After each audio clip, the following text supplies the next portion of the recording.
So, next naman po, ang pupuntahan natin ay ang eye check-up.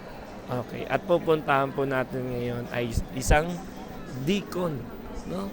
Isang permanent deacon sa US. So, he's also part of the volunteers from USA. So, let's come.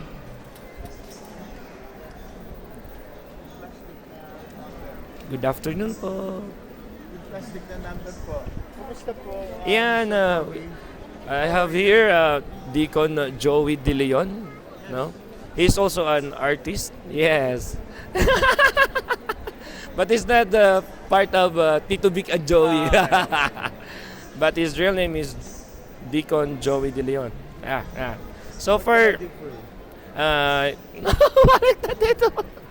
So magano lang po ko dito, interview po so far. Ano pong madalas na eye issue no po ng mga pasyente po so far? So far, ang natin, na-encuentro natin yung mga hindi makabasa, malabo ang ability nila to read. And so we try to match whatever we have here in terms of reading classes. So, and there are cases also na medyo matindi. Ina-advise na lang namin sila to see a real ophthalmologist when it comes to cataract or glaucoma. So, ang purpose natin dito is to just match yung makabasa sila. And so far Tito, what's your experience? How's your experience so far for our first day ng medical mission natin?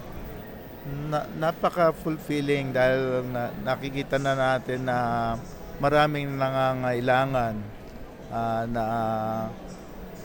ng ating mga serbisyo dito at it's a very fulfilling experience na makatulong sa kanila. Ayun, thank you po Deacon Joey for your service.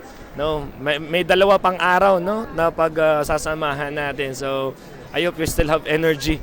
Yun. And ayan si Tatay. Tatay, kumusta po kayo? Tatay. Ano po kayo? Ikaw talaga. Nay, kumusta po kayo? Mahirap naman oh. Nagtatagalog po kayo, Nay? Hindi. Hindi po kayo nagtatagalog? Bakit po kayo nagpatingin? Kasi malabo yung mata ko magluluwa. Malabo yung pagtingin nyo, paningin nyo. Gusto nyo pong maging malinaw. Ako, Nanay, lumalabo yung paningin ko pag wala po akong pera. Ganon, lumalabo. Joke lang po, Nanay. Ganun na lang ako eh. Para pala tayo, Nanay. So, Nanay, masaya po ba kayo nandito kayo? Opo. Kung meron naman kayong magpagpapasaya sa iyo ngayon, ano yon? Ano? Kung meron mang magpapasaya sa iyo ngayon, ano po iyon? Yung ano ibibigay sa amin. Apo. Yung ibibigay sa inyo. Oo. Lalo na salamin, no, para makakita na kayo. Opo. Hindi nalalabo ang paningin ninyo, ha? Ha? Baka kailangan nyo ng dollar para luminaw yung tingin nyo. Hindi naman kailangan, no? Di na- Sabi ko nga, ang final test dito pagkatapos nila sabi, nakakakita na ako. How about this? Do you see me? Sabi niya, oo, pogi. Ayun. Pag pumoging na si Tito, ibig sabihin, malinaw na yung mata. Salamat, Nanay. No? I hope makakita po kayo ng perfect na salamin para sa inyo. God bless po, Nanay. Tito, thank you po. Okay.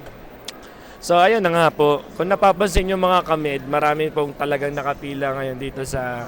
Siguro malalabo yung mga paningin nila. Baka sa mga asawa nila, baka gusto nilang maging malinaw. No? Baka kasi nagdududa sila, bakit ganito yung asawa ko? So gusto nyo maging malinaw para makita talaga nila ng maayos yung kanilang mga mahal sa buhay. So, at para din makabasa, Nanay, lalo na si Nanay sa kanyang mga apo. Ilan na po ang apo, Nanay? Marami. Mga isa, ganon. Ha? Mga ilan na po yung apo ninyo? 12. 12. Diba? 12 ang apo. Baka 6 lang yan, Nay. Kalit. Ilan po yung anak ninyo, Nanay? Ilan po anak? 5. Ayan, 5 na po. Sa 5 anak ni Nanay, meron siyang 12 nga po. So di ko alam kung tagdadalawa ba yun o may tatlo, no? Oo, isa yung dalawa. Okay. Uy, Bibi, may laruan ka. Sino nagbigay niyan? Sino nagbigay? Naglalaro siya. Okay, yun na nga yung ating eye check-up or yung nagbibigay po sila ng mga reading glasses. Lalo na yung mga malalabo pagdating sa pagbabasa. So, ayun na po.